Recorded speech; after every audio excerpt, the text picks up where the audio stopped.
pas la parole, Moïse et les prophètes, la Bible, et nous avons Jésus, le Christ de Dieu Sauveur. S'ils n'écoutent pas, on aurait beau envoyer quelqu'un qui serait ressuscité, il ne croirait pas, il ne se convertirait pas. Alors, on va mettre cela en pratique en baptisant Léo, parce que dans la lecture de Saint Paul à Timothée, Paul dit à son disciple combat, bon combat de la foi, et je vais dire conquiert, prend de haute lutte la vie éternelle, car c'est cela dont il est question au fond dans cet évangile. À quoi sert alors de gagner l'univers s'il en vient à perdre son âme? Mais comment est-ce qu'on perd son âme? En étant indifférent aux uns et aux autres, en s'enfermant dans sa tour d'ivoire, soit intellectuelle, soit matérielle, soit peut-être pire encore en rejetant tout lien avec les personnes. C'est cette indifférence qui tue et qui est dangereuse parce qu'elle déconnecte les personnes de la réalité de la vie.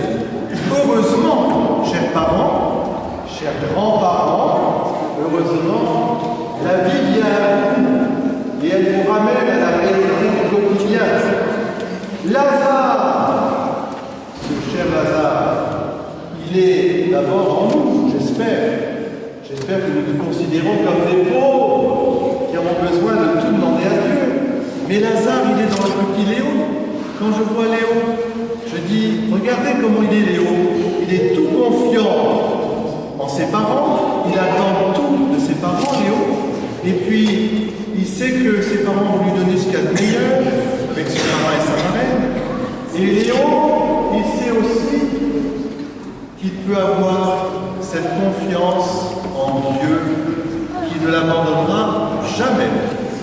Et chers parents, en donnant la possibilité, Nicolas et Virginie, de baptiser votre enfant, vous prenez la vie éternelle, c'est-à-dire la vie même de Dieu, pour qu'elle soit dans son cœur pour toujours.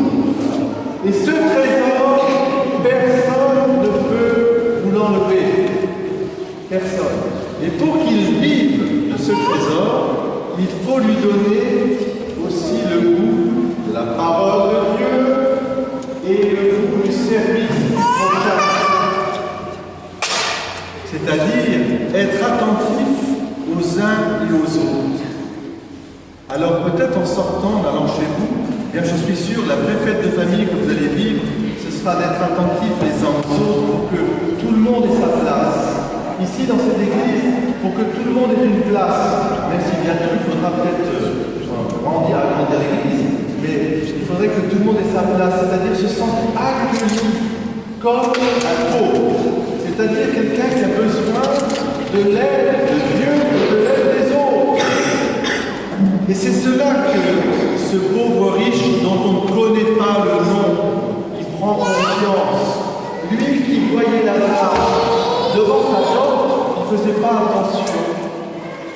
Les chiens, eux, ils venaient lécher ses ulcères, c'est-à-dire le soigner, un peu comme la tradition de Saint-Roch. Il y a le chien qui venait lécher parce que pour guérir. Mais Lazare, le riche, on ne connaît pas son nom. Il ne savait pas. Il ne savait pas. Alors, il se repent. Dans cet évangile, il y a une place pour le purgatoire. Le purgatoire, c'est un lieu où on se purifie et on prend conscience qu'on a besoin de vivre dans l'amour toujours. Alors, j'aime bien quand même ce riche qui pense à ses frères et qui dit quand même, regarde mes frères et sœurs qui sont là, envoie-leur Lazare, qui ressuscite pour leur dire, voilà, peut-être qu'ils se convertiront. Et alors, Jésus nous dit, allez les enfants, vous avez tous les jours la parole de Dieu. Vous avez tous les jours la présence, ma présence dans le tabernacle, l'Eucharistie. Vous avez tous les jours ma présence dans ce petit Léo qui va recevoir la vie même de Dieu. Vous êtes des temples de Dieu. Partagez cet esprit en vous. Voilà. Et alors je vous redis simplement, pour terminer, on va baptiser maintenant Léo. Je vous redis cette belle parole de Paul. Toi, homme de Dieu, recherche la justice, la piété, la foi et la charité, dans la persévérance et la douceur. Mène le bon combat, celui de la foi, avec Saint-Michel, et empare-toi de la vie éternelle. Ah, moi, je trouve ça exaltant. Est-ce que vous voulez vous emparer de la vie éternelle? Oui. Ah oui, j'espère bien. Tous.